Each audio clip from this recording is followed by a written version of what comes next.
Great. Okay, well, let's get started. So thank you once again, everybody who's joined. We had a really good interest in this this seminar. So a lot of people registered. A lot of people joined already. Hopefully a lot of people will be watching the video afterwards. Really interesting topic, very close to my heart. The title of this is deliberately very slightly misleading, and I'll open with just this one thought.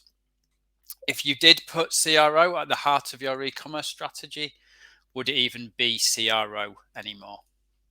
So that's partially what we're going to be talking about. So let's get stuck in. Just before we start, you'll notice Emily and Sandeep on the call as well. We're just going to do a little round of introductions. So first of all, I'm Jonny. I am the conversion director at Journey Further. We're a performance marketing agency. I have a long history in CRO and experimentation. I've been doing it for about 14 years now, which is since it was invented, really. I've run agency teams along the way. I've been a management consultant, helping the likes of Nike and Nokia with their internal operations. I built and ran a big experimentation function at Sky, and now run the conversion team at Journey Further. So that's me, Sandeep. Yes. Hi, everyone. Good morning. I'm Sandeep. I run the product team at Webtrends Optimize. We're essentially an experimentation vendor. Been here for, I think, almost 10 years now, give or take 3 months. So a fair while. Worked with a lot of very large brands over the years. And yeah, looking forward to what we do today here. Thank you. Emily. Good morning, everyone. I'm Emily, or most people know me as Em. Save Emily when I'm in trouble. I'm the head of digital products and UX at Music Magpie. We're the kind of UK's biggest reseller. I don't quite have the 10 years plus experience that Jonny and Sandeep have, but I am experienced in a business that's going through a big transition. When I started, we were just a sort of single person doing CRO with an agency, and now we really do experimentation at the center of everything we do. Joining my role up with product and UX means that we are doing sort of A/B testing behind every release that we do from the product roadmap. So I've really enjoyed that journey so far, and I'm also looking forward to today. Great. Thank you very much, Em and Sandeep, and a big thank you again for joining us on this webinar today. So very simply, what we're going to actually do today is I'm going to do a very short presentation, first of all, which is really focused on how you can move from CRO, as I'll describe what I think it is in its lesser term, to putting experimentation at the heart of what you do. And then the main focus will be a discussion, and we're going to focus that around 3 areas: how you can integrate experimentation with strategy, how you can integrate experimentation with wider product development and e-commerce development generally, and also culture change. Just a little bit of housekeeping. Please ask questions, get involved in the chat. We'll come when we're having the discussion. We'll come back to any questions that have been asked. So feel free to slap questions in there. Incidentally, there is also a poll which you'll be able to access through the platform.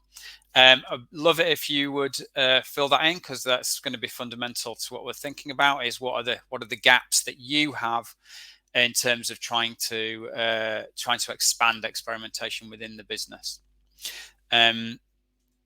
And so let's get into it. So from CRO to scientific business, what do I mean by that? Well, for anybody who follows me on LinkedIn, you'll know that something very close to my heart that I talk about all the time is this, really. So if you think about anything great that's ever been achieved by modern man in civilization, space flight, cures to diseases, medicine, anything great that's ever been achieved has been as a result of the careful scientific method.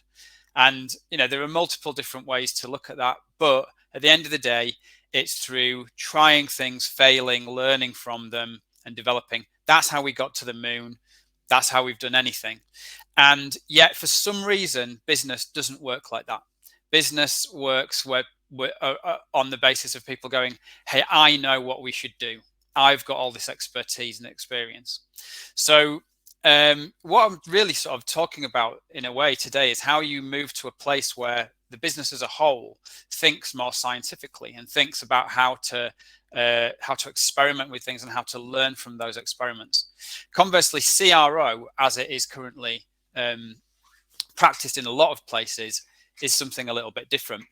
And that looks a little bit like this. So on the left-hand side, we've got CRO. Now, CRO is a term and different people use it for different things. I appreciate that. But in a lot of places, what gets classed as CRO is something that sort of sits on the side. So in this diagram, you'll see here, this is very much that, in an e-commerce business, you ultimately have a development roadmap that developers are, in-house or external, are working to in developing the website.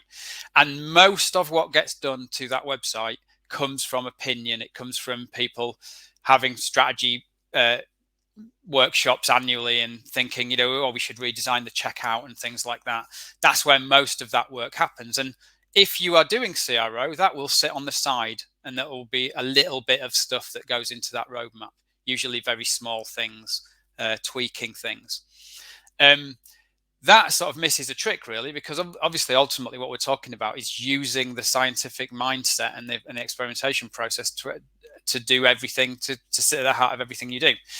And that's really where the second part comes in. So this is really where, like, most businesses are aiming today, is that actually you use experimentation as a process that sits before anything that goes into the development queue. And actually you're trying and failing at things and working out what happens before you do anything, to your website. That's kind of what gets termed as experimentation. But there is something beyond that. And this is really kind of my vision for the future, is that actually, the whole business becomes scientific, and research-driven experimentation is a way that the business unveils and executes its strategy and changes its direction. And there's no reason why that can't happen.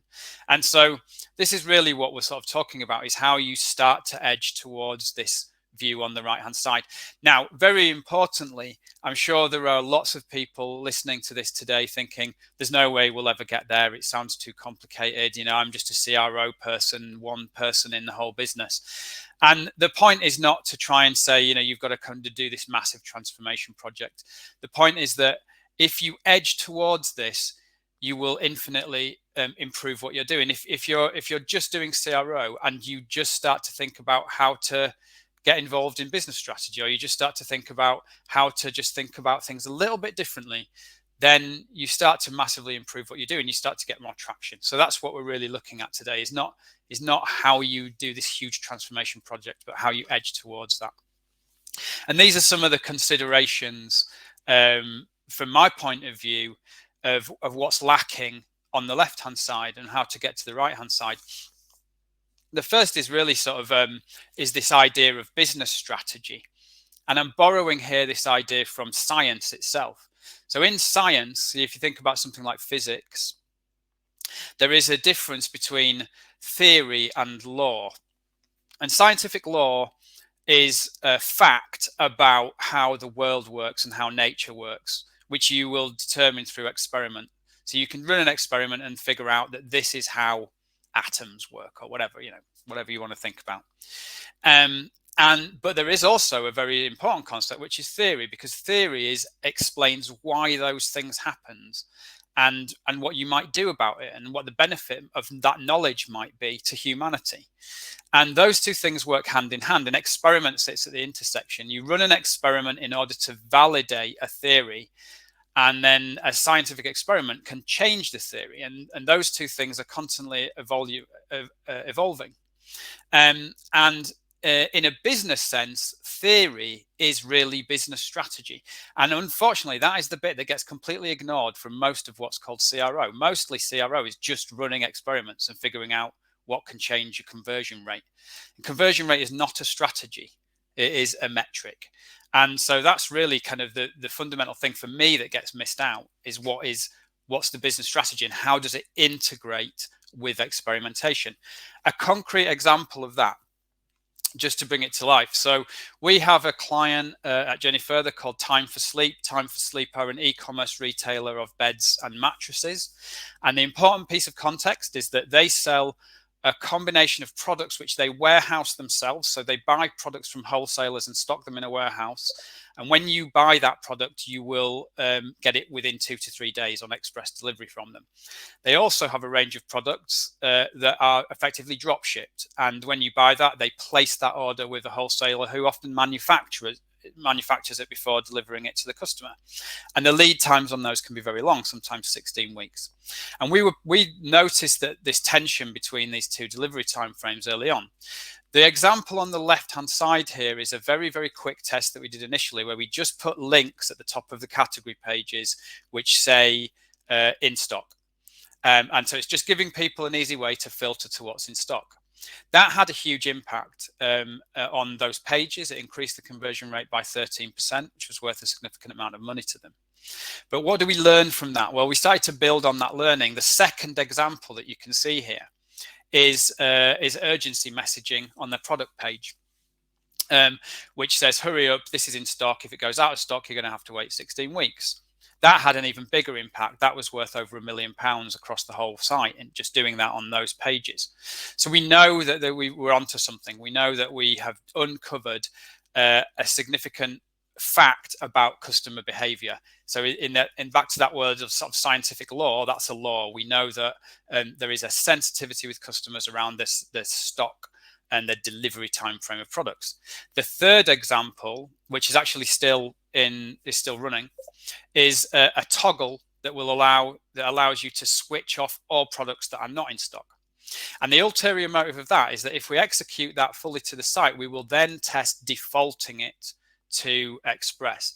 And the bold statement here at the bottom is the fundamental part of this, is that all of this leads up to a very important question, which is, should they even sell out of stock products? It's a big question. We haven't answered that question yet, but it's a strategic question. What would happen if they didn't sell the products that they don't stock?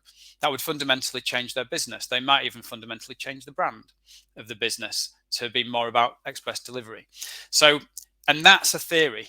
That's a theory that, what we're seeing, means this fundamental thing about customer behavior and allows us to do something radically different to the business. And we can now go back and start running experiments that concretely verify different aspects of that. So that's what I talk about when I'm talking about the difference between strategy and experimentation.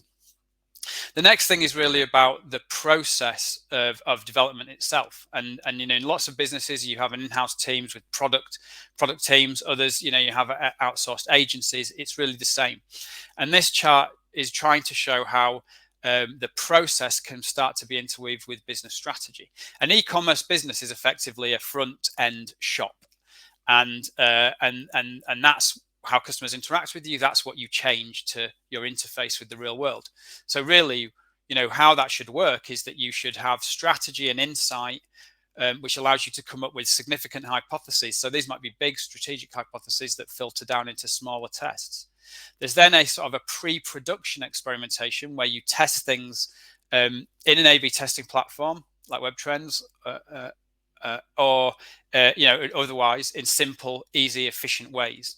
And those things allow you to say what should actually get done in production by proper production web developers.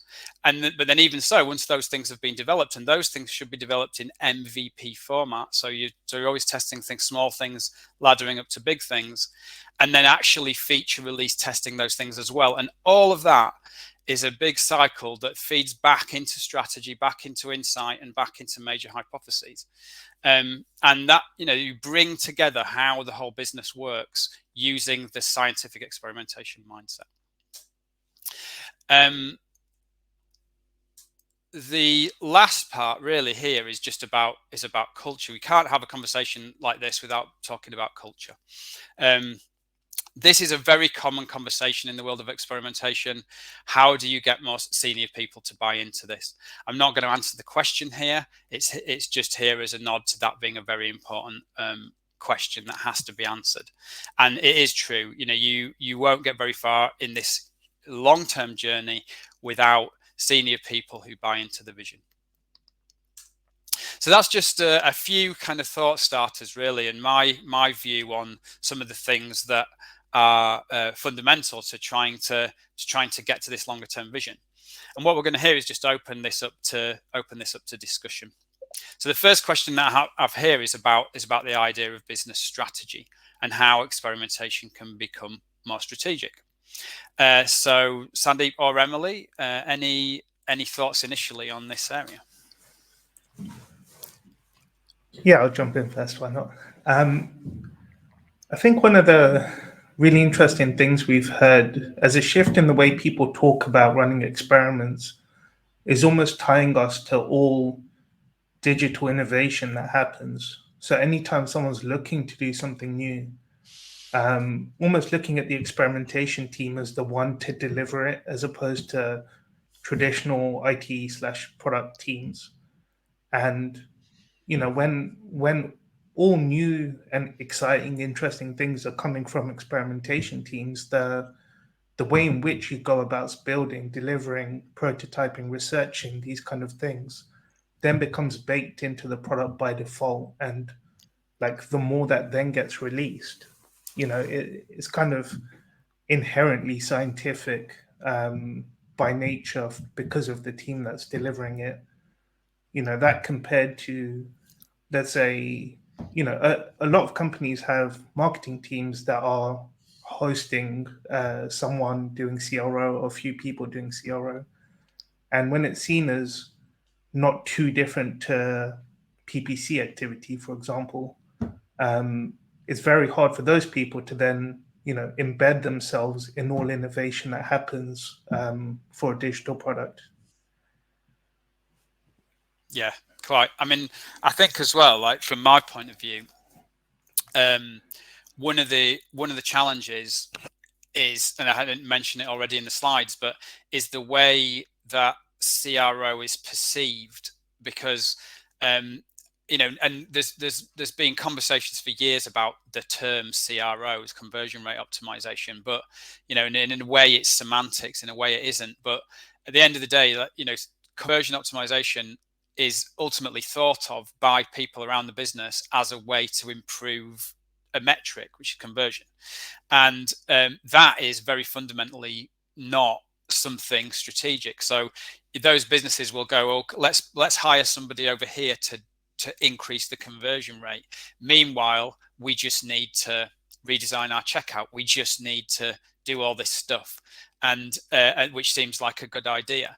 And so it kind of gets marginalized into a particular type of thing. And for whatever reason, you can't see that it is simply a scientific process. At the end of the day, all it really is doing research, coming up with ideas and testing those ideas.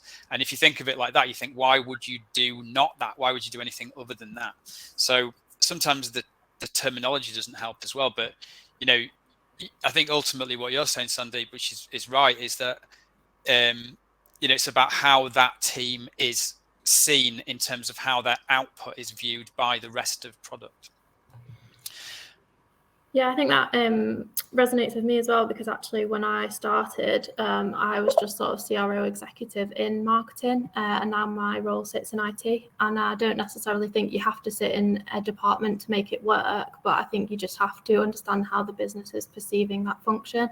And I think now my team kind of sit in IT, they're seeing that as a part of the IT process and part of that kind of release process. And I think how we kind of made experimentation more strategic. I mean, I can start with a bit of a no-brainer, but that was just by making sure our data was right and being data-driven, absolutely trusting our experiment results, making sure we were kind of reading to the business correctly, and that sort of being data driven and really looking at your test analysis allowed us to do that reiteration that we kind of mentioned in the slide, taking it back once you've done the test, taking it back into a hypothesis, even if it was a winner, like what more can we do with this learning? What other areas of the site and the business can we use this in? We sort of created a clear framework. So our experimentation strategy runs like clockwork. So we're not stressing about each individual A/B test in isolation. It's now this really easy process that everybody plays their part in. And actually, we can then extend that out into the other teams in the business, making that kind of data accessible and clear for other departments allows them to. The merch team can experiment, the PPC team can experiment, and they can help. We can kind of use our process and our understanding of A/B testing. And I think that's how you really get yourself into the business vision, because you're really driving data into the business that everybody can use. And eventually, I think your experiments can align to the business vision, but eventually hopefully start to get ahead of it, because you're really driving the thought processes with the senior leadership team about what works and what doesn't work with your customers. And that's kind of the process that we've taken at Music Magpie. Do you have a kind of what I might call an operating system? What we refer to as an operating system is effectively project management tool, but it's a shared project management tool and resource and things like that. And I've always thought that's quite fundamental to getting disparate teams working together and getting different people buying into the process. Do you have something like that? And have you seen that's been, and if so, have you seen that sort of stuff has been important to getting people involved? Yes, definitely. I think my team might be laughing right now, because we use a tool called Notion, and they think I wear our I Heart Notion t-shirt every day because I go on about it all the time. But it's very simply kind of a very fancy Excel spreadsheet, but it's a way for all business requests to come in, get kind of read with requirements and what kind of benefit they think that idea is going to bring to the business, gets prioritized into a stack, and then we can have a regular meet to go over the priorities and say which one are we going to be picking up and testing. And it's hard to get the balance between business demand and customer demand, and I think every business, even the top ones, struggle with getting the balance right. But the more kind of hypotheses that come into that list from customer research, I've always seen those be the more successful ones. But that tool in itself just really helps bring all ideas together, prioritize them, and be a good way to store your test results for the whole business to kind of access going forward as well. Yeah, we tend to use Airtable, which is same but different, really. But from just on the sort of point of strategy, I've seen it being quite important in a lot of areas, that you're able to track these sort of bigger themes and bigger theories that you're working to. And I think, in my experience of CRO historically, it tends to have been a sort of spray and pray kind of thing, where you just come up with lots and lots and lots of ideas and then try and prioritize them with some sort of pseudo subjective kind of algorithm or whatever, and just work through them.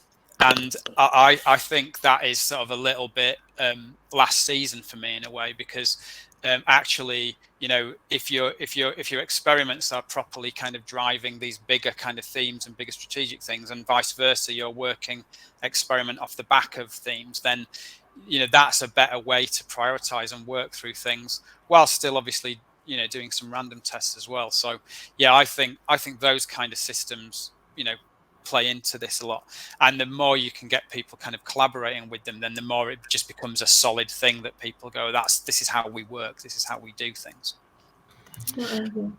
Yeah, I think that collaboration's got to be the biggest thing, doesn't it?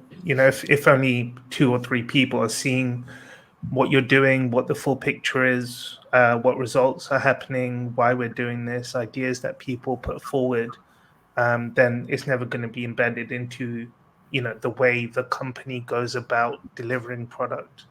But if everyone's under one place, one tool, ease of use is probably a massive thing in that respect as well. It can't be difficult to pick up and play with, but if everyone's in that one place, then like you say, it's just the default way in which people go about doing things. Yeah, absolutely. An interesting question came in here, which is, would you say experimentation should help generate the business strategy? through insights, or the business generates the strategy and experimentation influences it. Well, for me, that is very much both. It should be a two-way sort of thing. That example I showed you of Time for Sleep is an example of bottom-up strategy development, where through what was initially a relatively random experiment in amongst lots of other different types of experiments, that gave rise to such a significant bit of learning that gave rise to other experiments that then ultimately created a strategic business question. But that equally can and should happen the other way around. You know, a business might strategically decide that they want to go for a different market segment. So a business might say, we want to attract a younger audience. You know, there could be profitability reasons behind that or whatever, but that could be a strategic question. How do we target a younger audience? And then that itself can give rise to experiments where you might start testing things in different marketing channels to try and understand how you would do that. So I think it is absolutely both ways. Any further thoughts on that, Em or Sandy? No, I just agree really, because I think you've got to get to sort of persuade senior leadership to do experimentation. I think you've got to support their ideas with experimentation almost first to kind of prove it to them, and then you can start to say, you know, hey, what else we saw here with users, how about we try testing this, and then you can kind of show them the money. But I think, yeah, finding that balance is really key to helping them understand how valuable experimentation can be for them. Yeah, and I think, you know, if you're trying to build strategy, it shouldn't be based off nothing, gut feel, experience alone. You know, people can do this. Sometimes they're successful if they manage to hire very insightful people to senior leadership type positions. But, you know, if strategy is based off information, there is nothing to say that experimentation can't feed into that pool of information that people have to hand, along with other tools. You know, it's not just running experiments, but doing good research, looking at actual data that you have to hand, running focus groups, or, you know, the dozens of ways in which you can go about collecting more information about people and the brand. All of that should feed into strategy and then be validated again, you know, outwards with data as well. Yeah, I think the going back to that idea of science as well, you know, a theory can be created through an experiment. You can I think actually penicillin was discovered completely by accident, because something happened, like a little mold spore flew through a window by accident and landed in a petri dish, and you know, so that was an accidental experiment that gave rise to a theory about that ended up being penicillin. Consequently, or vice versa, you could have a theory about something to do with astrophysics that then is verified through experimentation or other forms of analysis. So it is absolutely both ways round. So just moving on to the next one. What processes and skills are missing here that we need to think about? I think for me, just segueing on from the idea of strategy, the thing that I see missing in a lot of businesses is what I would call critical thinking. So analytics, any sort of data analytics, is really a piece of critical thinking. And unfortunately, in a lot of businesses, it gets thought of as the interrogation of data. And interrogation of data is just something that should support analysis. Analysis is really, how do you break down complex problems and come up with solutions using data as a guide? And that thinking, that ability to think like that and to translate data into strategy and vice versa, is something that is lacking in a lot of places. Any thoughts from you guys? Just wholeheartedly agree, really. And I just think your data and analytics, if that's missing, then there's really no point doing what you're doing. Obviously, lots of tests can give you false positives. And if you've kind of bothered to go through the test and then you put it into production and actually it doesn't do what you were told it was going to do in your test analysis, then there was kind of really no point going through all of that. So it absolutely has to be spot on and correct for me, really. Yeah, and I think from my side, there's probably two things. One, I guess, critical thinking, like you say, but if you've ever been around a 5-year-old, the question to the response to everything is why. Why this, why that, why are we doing this? Why are we here? What are we doing? And not enough people, I find, actually stop in the middle of this giant, fast-paced, agile spiral of just delivering and getting things out the door to say, why are things this way? Why are we doing this? Is this even the right thing to be doing? So just as a process, stopping to ask why, as often it's tedious, it can get in the way of things, but you don't want to run at the wrong goal. So doing that more often, I think, is one.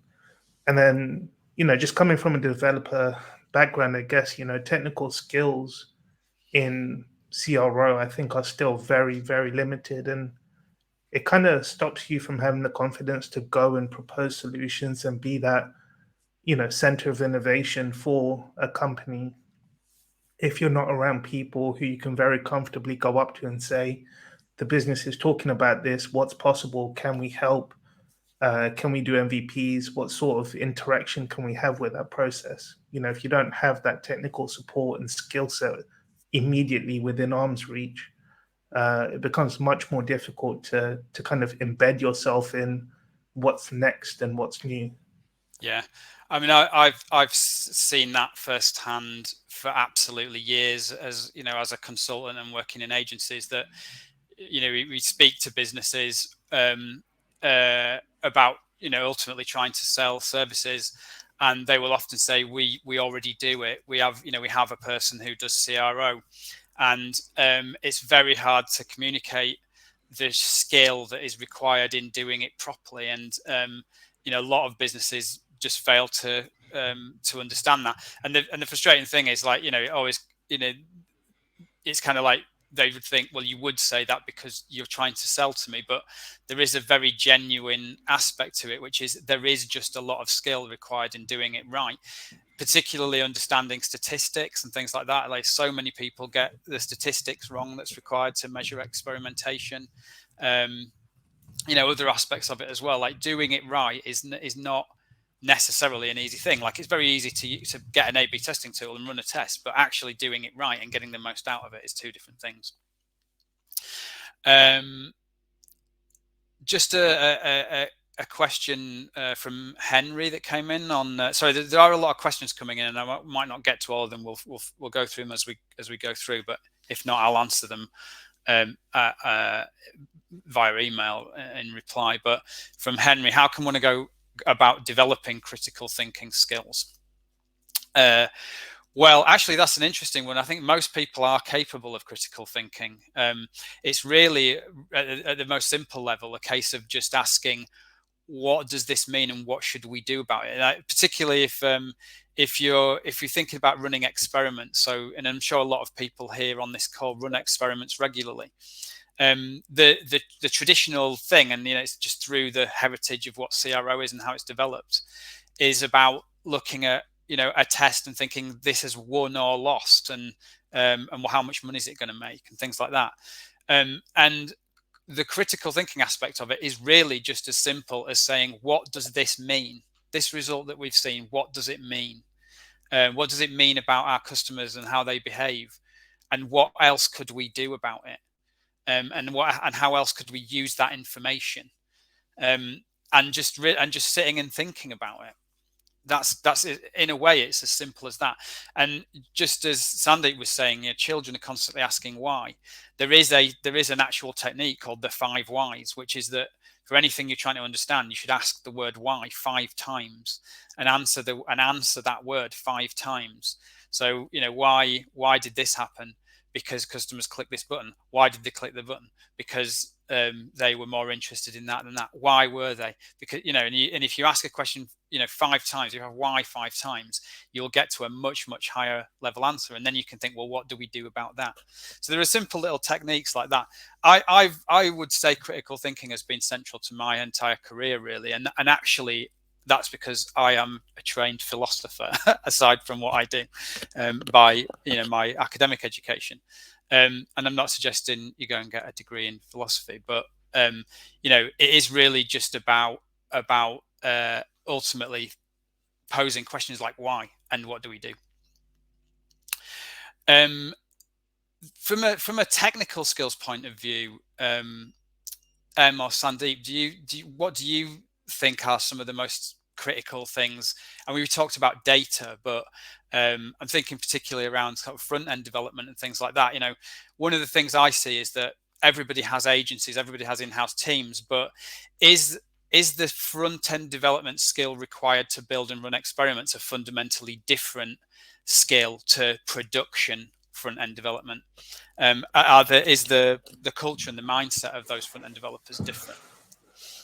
Yeah, vastly different, I'd say. Having done both for a fair while now, when you are responsible for building a website or an app or something like that, you essentially have the source code for, you know, that product to your hand, and either from a completely green space of nothing exists, let me go and build it however I choose to, or there's existing code, let me go tweak it, add to it, whatever. You know, you have a lot more freedom, shall we say, when you're not building experiments. But when you are, you've essentially got to take something that exists and bend it to look differently, to function differently, to not break when, you know, React states update, as is the case nowadays, and suddenly all your changes get wiped away.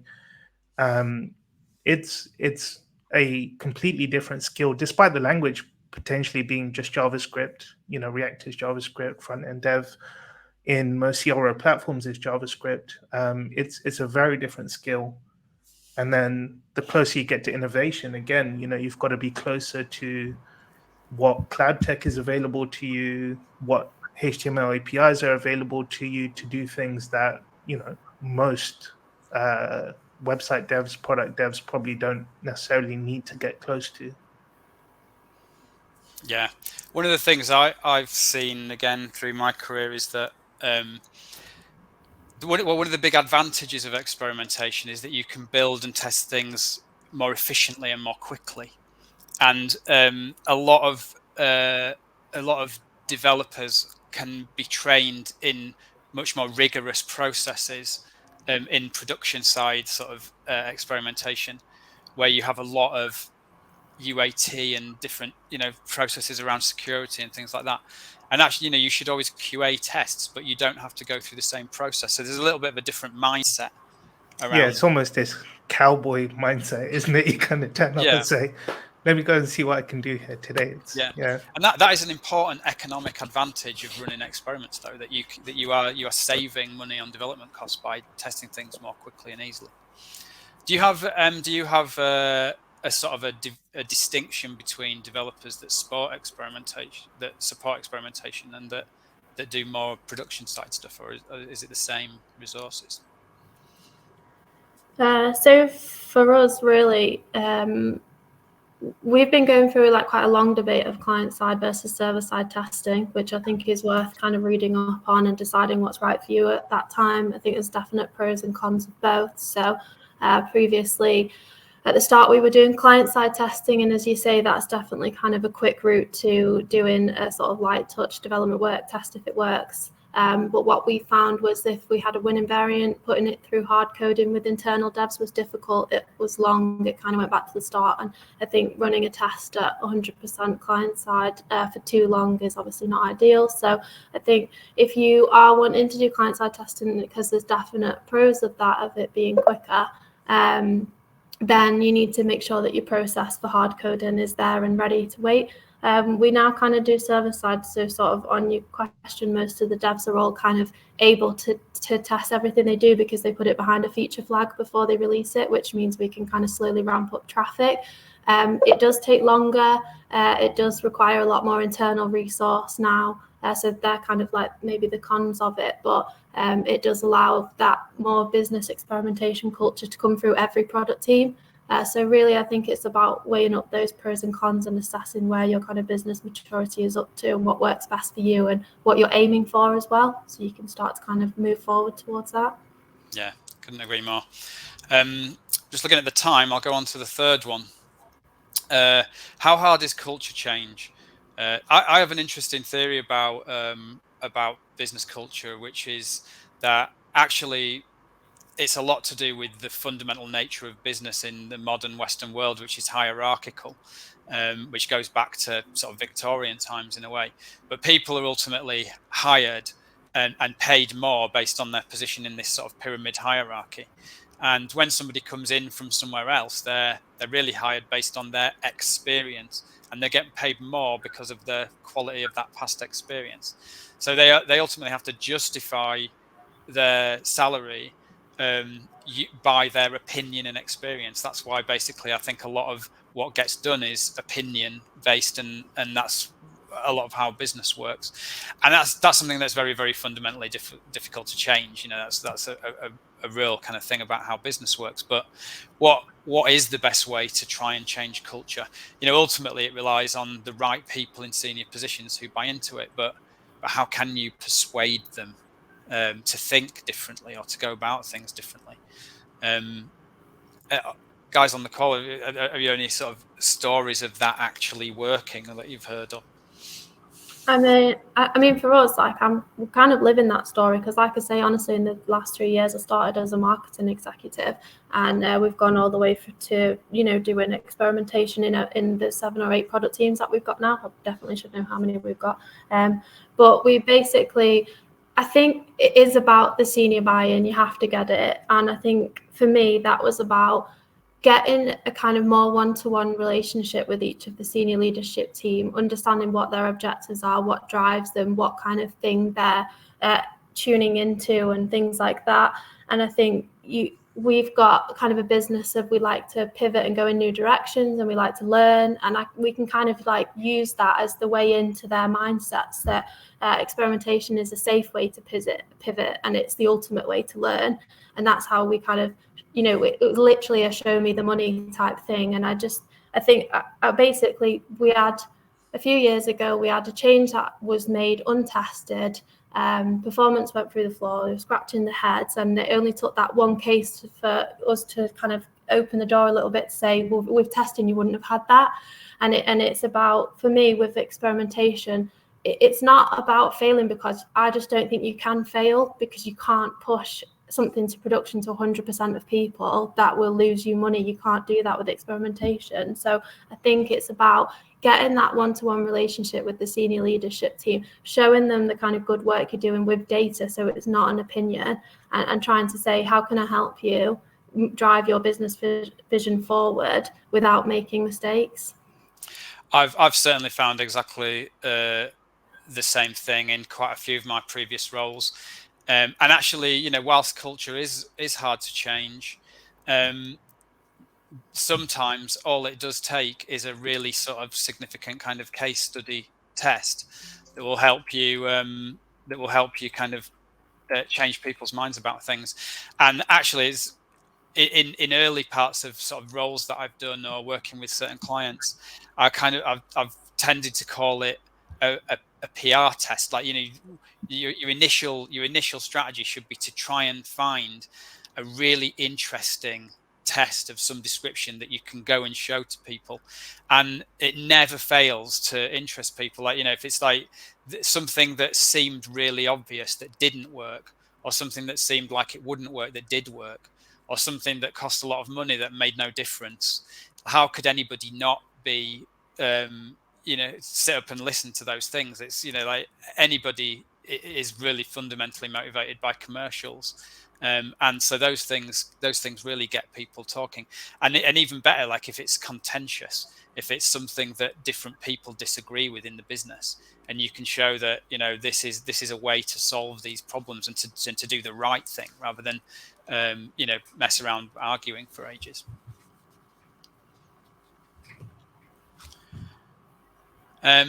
So just we're coming up to end of time. Let me have a look through these questions again. So we'll just go sort of off topic with some of these questions.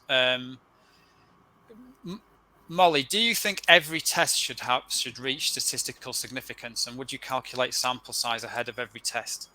from my point of view, some tests can be concluded from behavioral change in interaction. There's still a valuable learning from this. This is a fascinating area. This is a whole sort of different webinar. Absolutely, the statistics are incredibly important. The best way I have to describe this to people when I talk about it is, imagine if you flipped a coin 6 times, that you could feasibly get 5 heads and 1 tail, and therefore are coins more likely to land on heads? No, not at all. Like, it's an accident, and that is what happens in experiments if you're not using the statistics correctly. And 6 coin flips sounds like a really low number, but that can happen with thousands and thousands of sessions in the control and the variant, on very subtle levels. So it is hugely important to understand that and to get it right, because and actually the best possible way of seeing the impact of this firsthand is run an AA test. So just set up a test with no change in the variant and run that for weeks and weeks, and you will probably see a behavioral change of some description. You'll have like an increase in conversion rate or whatever, and that's the best way to see that. However, at the same time, it's important that that statistics doesn't become a barrier to experimentation in a way, because and if you think about science again, there are cases where you cannot properly experiment. You can't experiment on human beings, with things to do with psychology or medicine. They try, but you can't properly control an experiment like that. It's unethical. But that doesn't stop science. They still find a way. They find a way, and yet it is still, has analytical rigor about it. So there shouldn't be a barrier to doing this sort of scientific approach. And yet, if you are running controlled experiments on websites, that is kind of pretty fundamentally important, I would say. Anything to add? For me, it's just what does the data tell you? If you do reach statistical significance, what does that mean? If you don't, what does it mean? There's no such thing as bad data, and there's no good reason I've seen not to experiment for most of what people do. But if you don't reach it, that in itself tells you a lot. And what does that mean for what you're then trying to achieve? If there's potentially very valuable long-term gain to doing something, and statistically you don't see a downside, even if you don't see a massive positive immediate gain, is the change you're making still a positive move? If yes, then yeah, you should probably still do it. If there's massive risk attached to something and you can't protect yourself, then perhaps not. So context is still hugely important there. Yeah.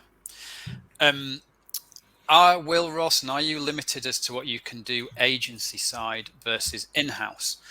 So I assume you work for an agency, but let's just broaden that a little bit to the difference between using agencies or doing things in-house.